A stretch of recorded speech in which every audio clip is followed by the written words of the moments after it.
Bonjour à toutes et à tous, bienvenue sur ce webinaire. Nous allons attendre une petite minute que les participants se connectent et nous allons démarrer très rapidement.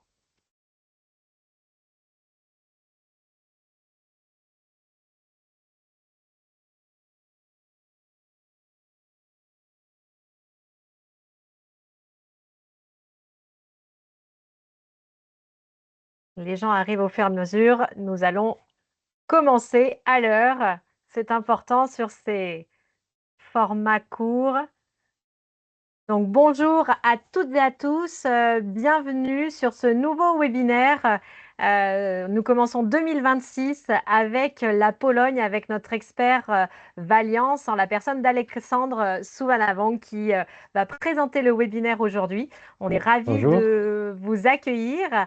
Je vous rappelle le déroulé de ce webinaire. On est sur un format très court qui va se dérouler donc sur 30 minutes plus 15 minutes de questions-réponses.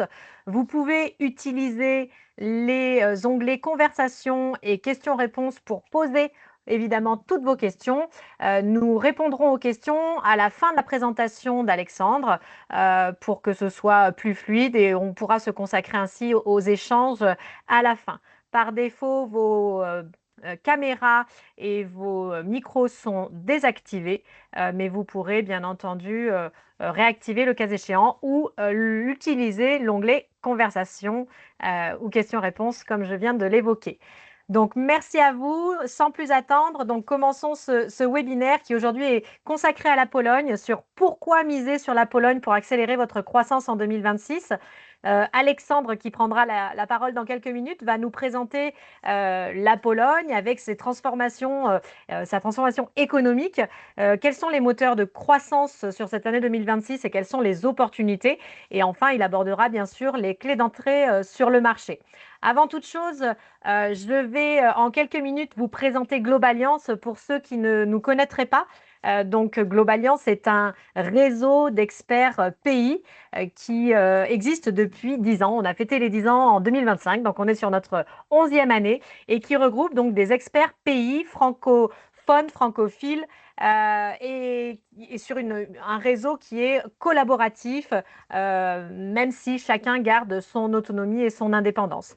Aujourd'hui, Globaliance, on est représenté par 12 membres qui sont basés tous à l'étranger et qui rayonnent aujourd'hui sur plus de 70 pays. Donc, vous connaissez probablement certains de nos experts. Je vois des noms habituels dans les participants et nous vous en remercions. Et donc, nos membres sont dispatchés à travers le monde sur plus de 70 pays avec quand on cumule nos actions, 50 millions d'euros de chiffre d'affaires. Je vais vous évoquer en quelques minutes aussi notre scope d'intervention. Aujourd'hui, Globaliance intervient sur tout le process d'internationalisation de l'entreprise, le cœur de métier étant le business développement, le développement commercial, mais bien entendu, on va pouvoir adapter les prestations à la maturité de l'entreprise. Donc, quel que soit votre stade de maturité, quelle que soit votre taille, nous pourrons répondre à vos problématiques d'études de marché, de recherche de partenaires, de distributeurs, mais aussi création et gestion de filiales, implantation, fusion-acquisition, en passant par tous les sujets de recrutement, portage salarial et bien entendu sur quelques-uns de nos pays, notamment la Chine, l'Asie du Sud-Est, l'Inde, la Turquie, la Pologne. On va avoir aussi les aspects sous-traitance et sourcing. Encore une fois, notre cœur de métier restant le business développement. Je vous propose donc, sans plus attendre, alors pour certains, on se connaît, je suis Céline Bapt, la directrice générale de Globaliance, et en interne, donc Manon, qui est l'assistante de direction, et Flavie, notre chargée de communication. Sans plus attendre, je donne la main à Alexandre parce que le timing est compté et l'important, c'est que vous ayez ces informations sur la Pologne. À toi, Alexandre. Merci à vous. Merci Céline pour l'introduction. Donc, tout d'abord, bonjour à toutes et à tous. Je vous remercie d'être présent à ce webinaire sur la Pologne. Pologne, un pays dont on entend beaucoup parler ces derniers jours, notamment par rapport à ses performances économiques. Donc, je vais vous emmener aujourd'hui à la découverte de ce marché, ces opportunités et je vais aussi partager quelques conseils clés d'entrée pour réussir votre développement. Alors, je ne me suis pas encore présenté, je suis Alexandre Souvanavong, directeur du développement commercial chez Valiance International. Et pour celles et ceux qui ne connaissent pas encore Valiance, nous accompagnons avec nos équipes un peu plus d'une centaine d'entreprises par an dans leurs projets export de développement commercial, de sourcing ou d'implantation, implantation commerciale ou industrielle sur la Pologne et les marchés d'Europe centrale et orientale. Nous avons 3 bureaux en Pologne, à Cracovie dans le sud, un bureau à Varsovie dans la capitale et à Gdańsk dans le nord de la Pologne où je suis basé. Nous avons 12 chargés de projets opérationnels sur le terrain en Pologne et on a aussi un réseau de plus de 40 chargés de projets partenaires sur nos 18 pays couverts. Donc on couvre 18 pays, donc nous pouvons vous accompagner sur la zone que vous voyez sur la carte. De mon côté, donc je suis né en France, j'ai la nationalité franco-polonaise avec un nom de famille laotien. Donc vous pouvez remarquer que j'ai un profil international, multiculturel, et j'ai toujours été tourné vers l'international. Et j'ai eu l'occasion d'avoir pas mal d'expériences à l'étranger, notamment lors de mes études, avec un stage en Inde, en Australie, en Arménie, une année Erasmus en Pologne, c'était en 2008 et où j'ai eu l'occasion notamment de vadrouiller dans toute la zone de l'Europe centrale et orientale. Et je suis entré dans la vie active avec un VIE de 2 ans en Russie pour les laboratoires Pierre Fabre. Donc j'ai travaillé pour les laboratoires Pierre Fabre pour le développement de leur marque de dermocosmétiques. À l'issue de mes 2 ans en Russie, nous étions en 2014, soit 10 ans après l'intégration de la Pologne dans l'Union européenne. Et la Pologne était présentée comme l'exemple, le succès européen depuis son entrée justement en 2004 dans l'Union européenne. Et connaissant bien le pays pour y avoir été régulièrement, ben, j'ai décidé de m'y installer. J'ai commencé à travailler chez Valiance, donc ça fait 10 ans maintenant. J'ai intégré Valiance en 2015, donc dans le but d'aider, de conseiller, d'accompagner donc les entreprises sur ce marché prometteur. Et je vais vous présenter aujourd'hui pourquoi c'est un marché à considérer pour votre développement commercial. Euh, voilà, donc la première fois que j'ai mis les pieds en Pologne, bon, j'avais quelques mois, c'était en 1986. Et depuis, j'y suis allé régulièrement et mes souvenirs donc, de la Pologne, souvenirs remontent des années 90. C'était ma deuxième maison. Aujourd'hui, c'est l'inverse, parce que ce que je vis en Pologne, c'est plutôt la France, ma deuxième maison. Mais voilà ce à quoi ressemblait la Pologne quand j'étais enfant. Dans les années 90, le pays sortait tout juste du communisme. C'était à cette époque un des pays les plus pauvres d'Europe. Et c'était toujours une aventure de partir en Pologne. On y allait en voiture et il fallait compter 2, 3 jours avec des passages frontières interminables entre l'Allemagne et la Pologne, des routes complètement cabossées. Souvent, on remplissait la voiture avec des produits basiques, même comme des Pampers jetables pour mes petits cousins. C'est des produits qui n'étaient pas faciles d'accès au début des années 90 en Pologne. Et je me rappelle que quand on était en Pologne, ma mère ne nous laissait pas rentrer dans les magasins pour pas qu'on parle français, pour éviter que les prix soient multipliés par 10. Et donc, voilà à quoi ressemblait la Pologne dans les années 90. Et puis, à chaque visite, en y allant régulièrement, on pouvait se rendre compte d'une évolution rapide du pays, notamment avec l'ouverture d'un centre commercial ici, l'ouverture d'une voie express ici, des routes avec un goudron lisse, on va dire, non cabossé, un nouveau pont qui enjambe la Vistule. Et à chaque fois, de voir cette évolution pendant toutes ces années qui allait très vite était assez impressionnant. Donc, le visage de la Pologne changeait à une vitesse très rapide depuis les années 90. Et aujourd'hui, ben, la Pologne, elle ressemble à ça. C'est un pays moderne, avec des infrastructures modernes, des routes modernes. À Varsovie, on retrouve le plus haut building de l'Union européenne. Donc, voilà, il se différencie. On a des transports en commun électriques, modernes, etc. Donc voilà, le visage de la Pologne a complètement changé. Euh, donc, qu'est-ce qui s'est passé en 30 ans finalement? Euh, donc la Pologne est aujourd'hui, on peut dire, le champion du rattrapage économique en Europe.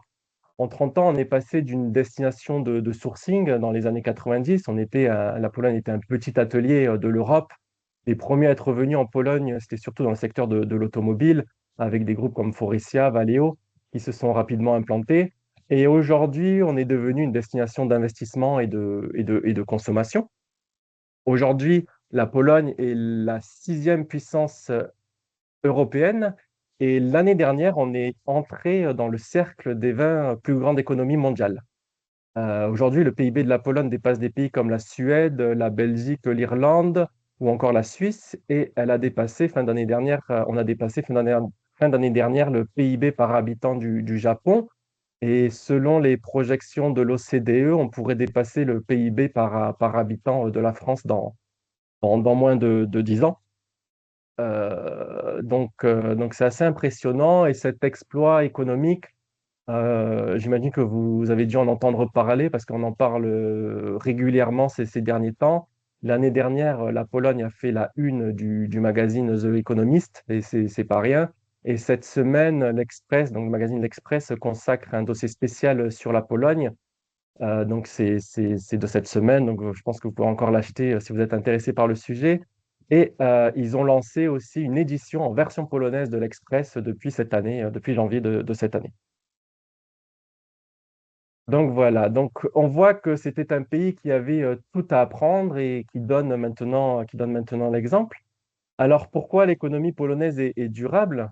Bon, tout d'abord, c'est un marché interne assez important de 37 millions d'habitants et elle a une croissance dynamique et résiliente, notamment grâce à un tissu industriel très diversifié et robuste.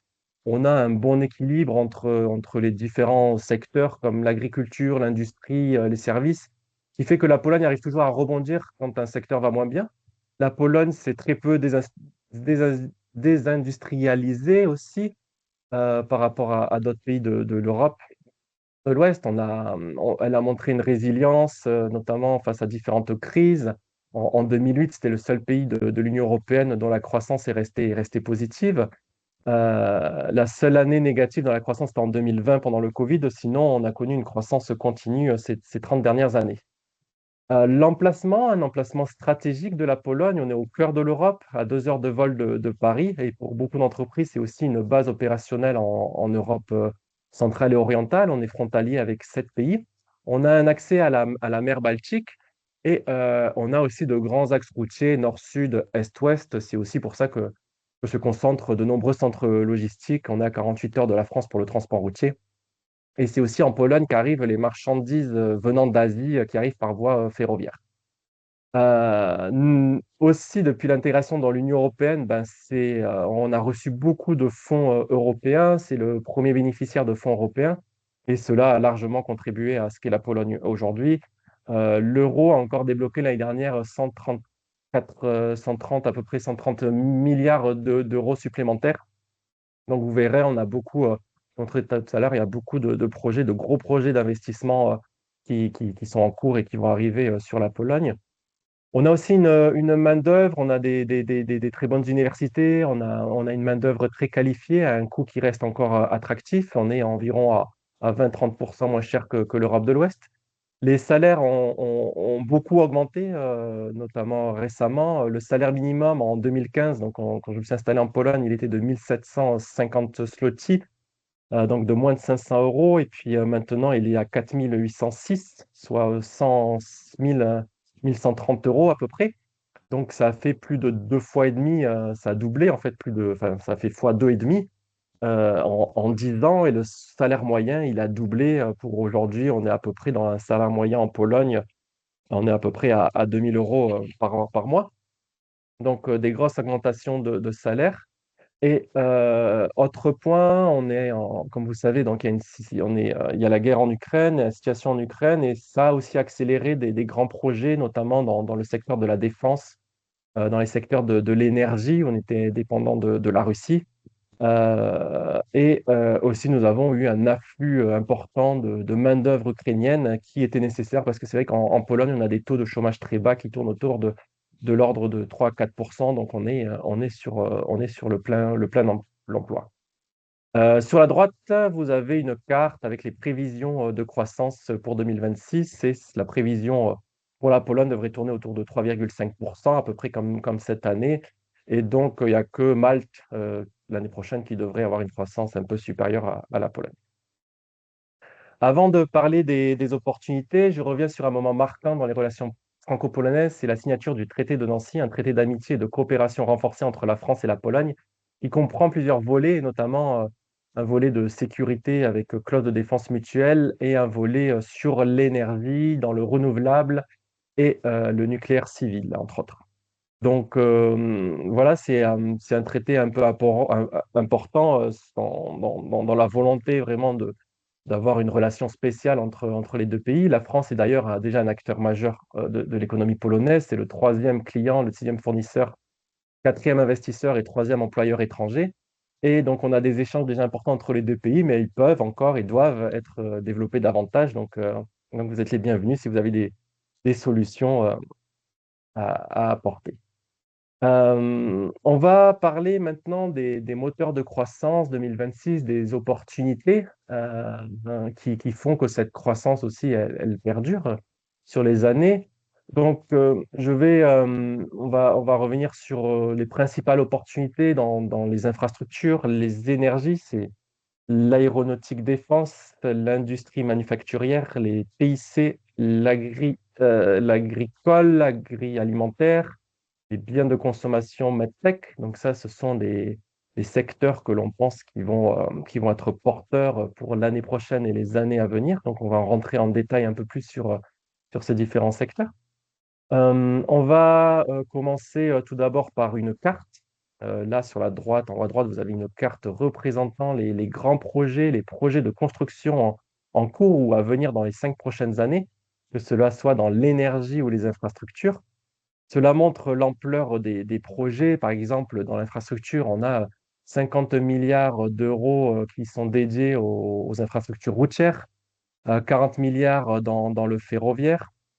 D'ailleurs, Alstom a signé en novembre dernier un contrat de 1,6 milliard d'euros avec la compagnie ferroviaire polonaise PKP Intercity, qui consiste à fournir 42 rames et il prévoit 30 ans de maintenance. Et dans le ferroviaire, on a aussi un gros salon qui se tient tous les ans, c'est le Traco, qui rassemble plus de 600 exposants. Donc les enjeux dans le ferroviaire sont importants. Donc si vous êtes dans ce secteur, si vous avez des solutions dans les équipements, dans le digital monitoring ou autres dans ce secteur, il y a des choses à faire. Donc c'est intéressant de s'y intéresser.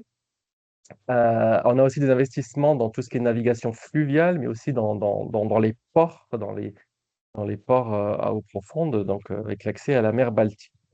L'énergie représente aussi un gros chantier, parce qu'on est en pleine transition énergétique, donc il y a 135 milliards d'euros qui sont prévus d'investissement d'ici 2030. Il y a quelques années, on était très dépendant du charbon à 90%. D'ailleurs, à cause de cela, on avait des taux de pollution très importants, comme dans les villes dans Cracovie, comme dans la Cracovie, notamment dû au chauffage en hiver. Maintenant, c'est un peu mieux, il y a des choses qui ont été faites avec des investissements massifs. Donc, il y a eu un grand virage et on voit qu'on développe bien donc, les énergies renouvelables, l'éolien onshore, offshore, tout ce qui est biomasse. C'est le troisième marché européen du photovoltaïque. C'est le troisième producteur européen d'hydrogène et c'est le cinquième donc, mondial. Et on sort petit à petit du fossile, donc du charbon. On est actuellement à 29% d'énergie non fossile et les perspectives sont d'atteindre 74% d'ici 2040. Donc il y a pas mal de choses à faire. Ici, je souhaiterais mettre l'accent sur deux projets majeurs avec des investissements sur plusieurs années.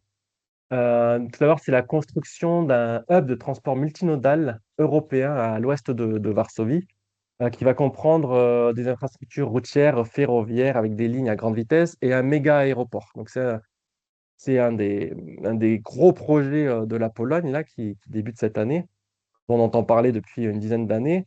Un aéroport qui pourra accueillir 45 millions de passagers dans sa première phase. Les travaux devraient débuter cette année pour une ouverture publique de l'aéroport en 2032. Donc, il est prévu, notamment en 2026, de nombreux investissements. Il est prévu près de 10 milliards d'euros de lancement d'investissement pour ce projet.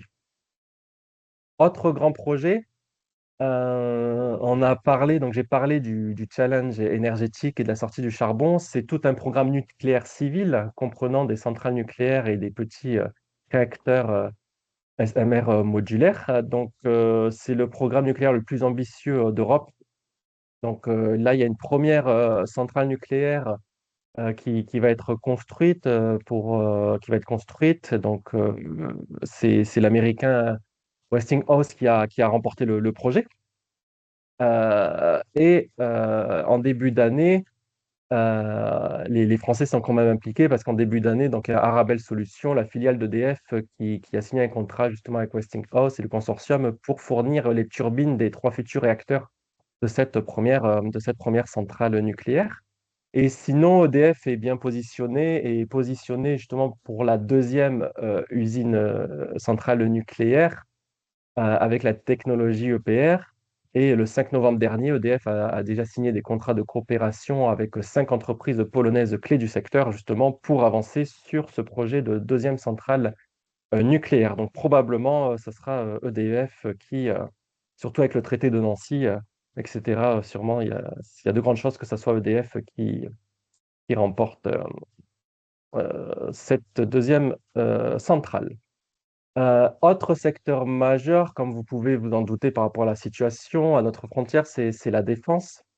Donc, il faut savoir que la Pologne, c'est le pays qui dépense le plus en termes de PIB, de son PIB à la défense des pays de l'OTAN. Donc, ça représente 4,7% cette année, enfin, l'année dernière, et ça va représenter 5% en 2026. Donc, il y a eu des fortes commandes de F-16, F-35, de systèmes antimissiles, drones, à munitions.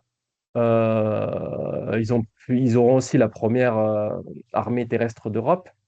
Il y a aussi un projet de construire le plus grand système de défense anti-drone européen à sa frontière pour 2 milliards d'euros. Donc, normalement, c'est le mois prochain qu'il sera décidé de qui va s'en occuper.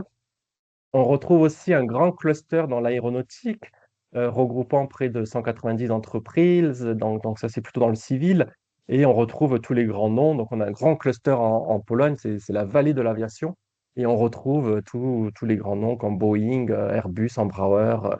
Et on des d'ailleurs qui ont des centres de production ici. On retrouve aussi beaucoup de leurs sous-traitants et fournisseurs. La Pologne investit aussi dans le spatial avec d'importants plans d'investissement. On le sait pas toujours, mais ils sont aussi impliqués dans le spatial. Et la compagnie polonaise, aérienne polonaise LOT, donc la compagnie nationale, lors du salon de Bourget l'année dernière, elle a fait une commande assez historique de 40 Airbus A220. Donc c'est historique pour la compagnie qui aujourd'hui n'a pas d'Airbus dans sa flotte. Hum, le prochain secteur qu'on a identifié, donc c'est aussi tout ce qui est digital et cybersécurité. Donc la Pologne se digitalise énormément, hein. Quand je suis arrivé en Pologne en 2015, j'étais déjà impressionné par la modernité qu'on pouvait trouver, que je trouvais même plus avancée que la France. Il y avait des facilités de paiement, on avait des applications, le sans contact était répandu partout. En fait, on avait des applications pour acheter des billets de transport urbain, on avait des applications pour payer le parking, etc. Ils développaient des applications de paiement innovants comme Blick qui permet de payer avec un code sur le téléphone. Donc, il y avait beaucoup de choses au quotidien qui me semblaient même plus évoluées qu'en France. Et même au niveau de l'administration, il y avait tout un programme polonais de digitalisation. Et au niveau de l'administration, tout se fait assez rapidement sur des applications, etc. Au niveau de la santé, pour la prise de rendez-vous, c'est pareil. On n'a pas d'ordonnance, on n'a plus d'ordonnance papier en Pologne. Tout se fait sur des applications. On reçoit des codes avec qui on va à la pharmacie pour retirer les médicaments. Et aujourd'hui, on a 20%, donc c'est quand même beaucoup des fonds européens qui sont dédiés à l'innovation et à la digitalisation. Les gros projets aujourd'hui de la Pologne, c'est des investissements dans tout ce qui est les domaines du cloud et de l'intelligence artificielle, et notamment la Pologne souhaite devenir un acteur majeur dans l'intelligence artificielle. Donc on a aussi des investissements de grands groupes comme Microsoft ou Google qui sont sur ce secteur en Pologne. Et la cybersécurité, qui est aussi un gros sujet, hein. On est un des pays les plus attaqués en Europe par la Russie, hein, dans les institutions bancaires, etc. Donc la Pologne investit beaucoup pour sa cybersécurité. Et on est un leader du gaming également, donc The Witcher, qui a fait le tour du monde, le jeu que vous connaissez peut-être. D'autres secteurs, je vais passer vite parce que le temps passe. Donc, il y a l'industrie manufacturière. Donc, on a beaucoup d'industries en Pologne. notamment donc dans l'automobile, l'électromobilité, mais surtout, peut-être je vais insister sur le point que les usines aussi se modernisent en Pologne. Donc, il y a tous les sujets d'industrie 4.0, de robotisation, modernisation aussi. Ouais, comme vous avez pu voir, on a une main-d'œuvre qui devient rare. On a des faibles taux de chômage. Donc, tout ce qui est automatisation des usines, industrie 4.0, si vous êtes dans ce secteur, c'est intéressant. Le médical, medtech, aujourd'hui, la Pologne produit beaucoup de dispositifs médicaux, etc. Mais ça reste des produits avec peu de valeur ajoutée. Par contre, tout ce qui est de haute valeur ajoutée, la Pologne, elle l'importe à 80%. Euh, donc, euh, donc voilà, si vous avez aussi dans le secteur médical, medtech, il y a des opportunités.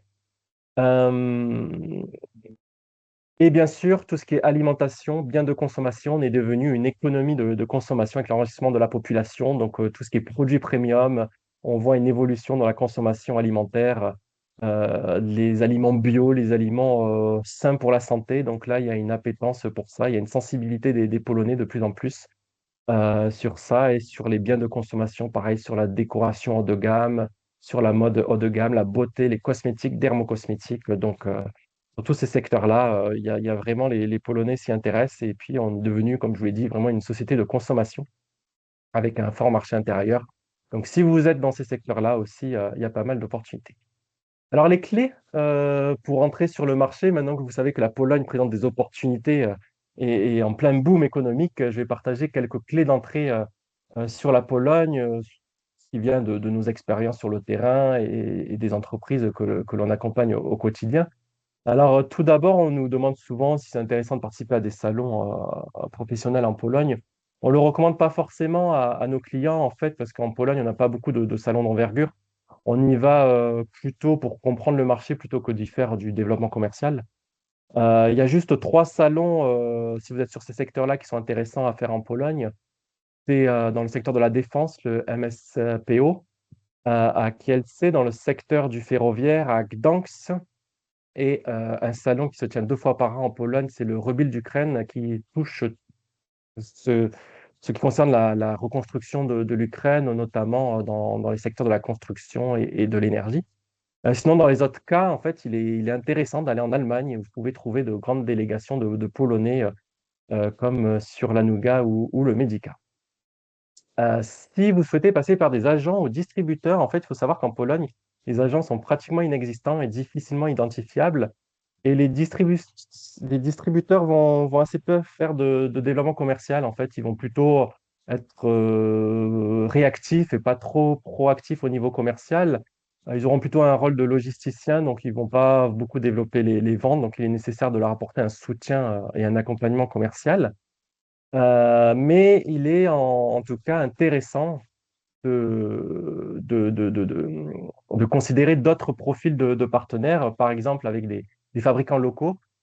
C'est quelque chose à envisager selon les secteurs et les opportunités. On a eu un cas d'une société dans les pâtisseries, viennoiseries, qui a fait un partenariat avec un fabricant de pain et cette synergie a très bien marché et a été efficace pour un bon développement.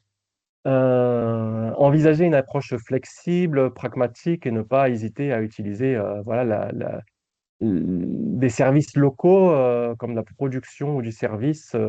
Donc, ce qui est bien, c'est de voilà, vendre votre savoir-faire, par exemple, en vous appuyant sur un installateur, un réparateur, une société de maintenance locale, et ça vous permettra de vous ouvrir des portes. Et le secteur du rachat M&A, donc achat-acquisition, qui peut être aussi intéressant. On a pas mal de petites entreprises familiales en Pologne tenues par l'ancienne génération. Il y a peu de transmission d'entreprises, donc il y a souvent de belles entreprises à reprendre au lieu de démarrer de zéro. Donc, on a accompagné notamment un client dans le domaine des enduits pour murs et plafonds. Et comme c'est un marché assez concurrentiel et compétitif, ils ont décidé de racheter une entreprise de production polonaise, ce qui leur a permis d'augmenter leur capacité de production et d'assurer une grande proximité avec leurs clients et même de s'étendre sur les autres pays de la zone. Autre autre façon de se développer qui marche beaucoup, qui est très efficace, c'est tout ce qui est développement commercial ou export externalisé. Donc là, c'est vraiment d'avoir une personne sur place, d'être à temps partagé, un Polonais qui va qui va développer il va développer commercialement. Donc, ça permet une expansion à long terme. Ça, voilà, donc proximité avec les clients, ça lève la barrière linguistique et culturelle, etc. Ça permet de générer des leads. Donc, pour illustrer cet exemple, peut-être je vais vous montrer une étude de cas, ça sera plus parlant. Donc, c'est la société Acnis qui est spécialisée dans les produits en titane et autres métaux sous forme de barres, de feuilles ou de poudre pour les secteurs divers allant de l'aérospatial, de la défense jusqu'au médical, le dentaire. Ils étaient présents en Pologne depuis quelques années, mais les ventes avec un distributeur, mais les ventes stagnaient. Et ils sont venus nous voir pour trouver un agent, mais comme je l'ai mentionné, c'est pas quelque chose qu'on trouve facilement en Pologne. Et on est parti sur une représentation commerciale avec la mise à disposition d'un chargé de projet Valiance, avec une approche personnalisée, donc une domiciliation d'adresse à nos bureaux de Cracovie. Notre chargé de projet a pris la carte de visite de l'entreprise, l'adresse mail de l'entreprise et est allé donc animer et démarcher donc les grands comptes au nom de Acnis.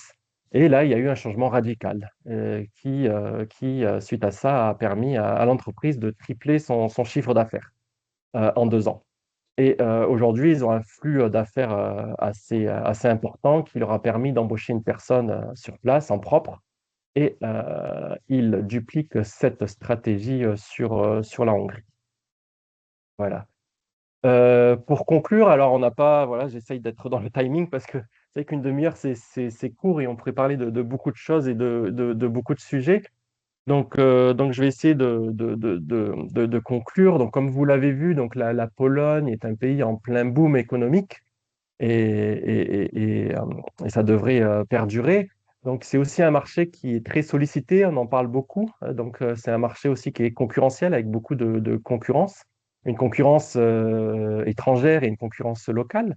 Donc, pour pas se tromper, faut voilà, bien faire une évaluation du marché par rapport à son produit, ses services, et aussi bien connaître l'environnement concurrentiel sur votre secteur. Aborder Il est important d'aborder donc les partenaires locaux avec un plan d'action clair et à court terme. Oui, les Polonais sont aussi très pragmatiques et ils voient les choses à très court terme en fait. Et donc, ils se posent un peu la question, qu'est-ce que je peux avoir maintenant? Donc, voilà. Quand vous démarchez des partenaires polonais, c'est bien d'avoir une vision assez court terme et bien sûr d'avoir une approche gagnante-gagnante, win-win avec vos partenaires. Et pourquoi pas envisager aussi une acquisition dans des domaines où on a des acteurs performants en Pologne. Voilà, et puis pour finir, l'exemple d'Acnis, un investissement avec une présence locale, ça constitue indéniablement un avantage clé pour gagner des parts de marché. Donc voilà, j'ai essayé d'être dans les temps. Donc, je vous remercie pour votre écoute et je reste bien évidemment donc, à disposition pour répondre à vos questions. Mais aussi, n'hésitez pas à m'écrire un mail pour prendre rendez-vous pour qu'on discute de vos projets ou d'écrire voilà, directement. Donc, on peut s'organiser une visio pour parler de vos projets. Voilà, Merci merci. Alexandre pour ces informations toujours très précieuses, très pragmatiques. Comme on l'a dit en introduction, vous pouvez déposer donc vos questions sur l'onglet conversation ou directement sur l'onglet questions-réponses. Je vous rappelle que le webinaire est enregistré et donc pour les personnes connectées, vous recevrez le replay et la présentation qui l'accompagne. Nous avons une question dans l'onglet conversation. Florence qui nous demande, le marché polonais est-il ouvert à l'agriculture 4.0? Ah, oui. Oui, tout à fait. L'agriculture 4.0, tout à fait, c'est très ouvert donc, sur ça, sur les nouvelles technologies, notamment parce que avec les changements climatiques, on a des problématiques en Pologne. En fait, on ne le sait pas forcément, mais la Pologne, c'est un pays qui s'assèche beaucoup, qui est très asséché. Donc, en fait, on a des solutions pour justement de précision pour, pour, pour comment dire, pour étudier en fait la Terre sur un environnement très précis et pour pouvoir justement adapter, en fait, adapter le travail de la Terre en fonction vraiment des paramètres physiques du taux d'humidité, etc. Et de ça. Donc oui, oui, c'est très ouvert, l'agriculture aussi de précision. Donc on a eu il y a 3 ans un dossier sur le sujet. Ce dossier, c'était sur des drones qui analysaient donc la surface et qui permettaient de voir la production. Je ne sais plus trop comment c'était exactement. Mais voilà, c'était un drone qui permettait de voir en fait la culture et comment elle était bien organisée. Ça permettait de détecter les endroits où il n'y avait pas assez d'eau, trop d'eau ou d'autres paramètres exactement. Bon, je ne sais plus trop maintenant, mais en tout cas, oui, oui, on avait vu à ce moment-là qu'ils étaient très ouverts pour ce type de technologie. Voilà Florence, j'espère que ça répondra à votre question. Alors, je n'en vois pas d'autres. Peut-être, Alexandre, donc tu as donné aussi les conseils sur l'accès au marché. Si, pour toi, s'il devait y avoir vraiment trois conseils ou trois étapes Mhm. pour un nouvel entrant sur la Pologne, quels seraient tes trois conseils principaux? Oui, donc ça serait dans un premier temps de connaître le marché polonais par rapport à ce qu'on souhaite vendre, en fait, de savoir ben, comment est la concurrence, est-ce qu'il y a des acteurs locaux, parce que c'est vrai que donc, vous avez vu, l'industrie polonaise est très diversifiée, donc savoir ben, déjà ben, qu'est-ce qui est fait sur place, quels sont les concurrents, comment ils sont positionnés, savoir quelle est notre plus-value pour entrer. On est sur des marchés quand même qui sont compétitifs. Donc c'est d'abord ça, bien comprendre. Après, être ouvert par différents types de partenariats, pas forcément trouver tout de suite, se dire qu'on va passer par un distributeur, mais comme on l'a vu, il y a différents types de partenariats qui sont possibles qu'on ne pense pas forcément, un partenariat avec des producteurs ou autres. Donc ça, c'est ça, d'être assez ouvert et pragmatique sur la façon de pouvoir rentrer. Après, ben, c'est surtout d'avoir aussi une présence sur place. Donc, c'est pas forcément d'avoir une filiale ou autre, mais c'est déjà de penser à l'export externalisé, donc d'avoir peut-être un commercial à temps partagé sur place pour que ça ouvre des portes ou vraiment un partenaire polonais qui est bien dans le domaine. Ok, merci à toi. Et peut-être pour conclure, à l'inverse, quelles seraient les erreurs? Alors peut-être plus sur le volet interculturel, parce que c'est souvent Mhm. un sujet qui est vraiment très très important quand on aborde un nouveau marché. Tu as évoqué tout à l'heure que les Polonais étaient plutôt des gens pragmatiques avec une vision court terme. Donc selon toi, quelles sont vraiment les trois erreurs à éviter culturellement quand on s'adresse à des Polonais? Oui, alors les Polonais, c'est vrai, il y a toute cette partie interculturelle où j'ai pas eu le temps de parler, qui est très très importante dans l'approche des Polonais. Les Polonais sont des personnes qui sont très fières de leur histoire, qui sont très fiers de leur pays. Donc ça, c'est important. Et une erreur qu'on voit souvent, c'est de venir un peu en tant que donneur de leçons, avec nous, on a la meilleure solution, etc. Donc ça, c'est des choses, bien sûr, qui sont à éviter parce que le Polonais, voilà, eux, ils sont fiers de leur pays, etc. Donc, il ne faut pas venir en donneur de leçons. Il faut être très, très humble par rapport à ce qu'on présente, à ce qu'on présente. Il y a ça. D'ailleurs, il y a deux livres. On avait un client qui était chez nous dans les profilés aluminium. Ils avaient ouvert une filiale et donc c'était un Français qui s'occupait du développement. Et il me disait, ah, j'ai du mal avec les Polonais à comprendre, surtout l'ancienne génération, ceux qui ont plus de 50 ans. J'arrive pas à faire du business avec eux. On a vraiment des problèmes de compréhension. Et un jour, il est revenu vers moi et puis il m'a dit, j'ai lu ce livre. Donc le livre, il s'appelle La fugue polonaise de Beata de Robian, qui explique, en fait, qui est un roman qui explique l'époque communiste de la Pologne et qui m'a dit, ah, mais ça m'a ouvert beaucoup de portes, en fait, parce qu'en fait, j'ai compris en fait, j'ai compris la mentalité polonaise Et j'ai compris en fait pourquoi il réagissait comme ça. Et je comprends que de temps en temps, quand un Polonais dit un non, ça ne veut pas forcément dire non. Quand il dit un oui, ça ne veut pas forcément dire oui. Et toute cette approche-là.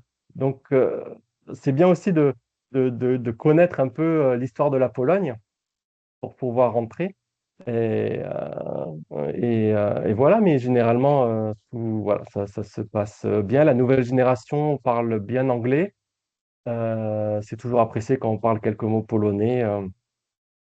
Voilà, je sais pas si j'ai Super. répondu à la question. Merci, si, merci Alexandre. C'est pour permettre effectivement à nos participants d'avoir un peu plus d'informations parce que souvent ce sujet de l'interculturel Ouais. revient et parfois sous-estimé. Donc c'est vraiment important. Nous n'avons a priori pas d'autres questions dans le chat. Je revérifie une dernière fois. Tout a été très clair, j'imagine. Et nous avons Patrick qui nous dit: Je travaille avec les Polonais, je confirme qu'il est essentiel de bien les comprendre. Et effectivement, ça nécessite un peu d'adaptation et de travail en amont. Si nous n'avons pas d'autres questions, je vous propose donc de clôturer ce webinaire. En tout cas, merci Alexandre pour ton éclairage sur ce grand pays qu'est la Pologne. Merci pour tes précisions. Je vous rappelle le prochain webinaire Globaliance aura lieu donc le 26 février. Pareil, sur un modèle 11 heures en matinée, sur l'Allemagne. Donc, Myriam Debesse, notre experte Allemagne et coprésidente de Globaliance, indiquera en fait réussir son go-to-market en Allemagne, de la stratégie à la génération de leads qualifiés. Donc, vous recevrez évidemment le lien pour vous inscrire pour ceux qui sont intéressés par l'Allemagne. En tout cas, merci Alexandre, merci à tous pour votre Merci. présence ce matin sur ce webinaire et à très très bientôt. Au revoir. Merci à tous. Au revoir.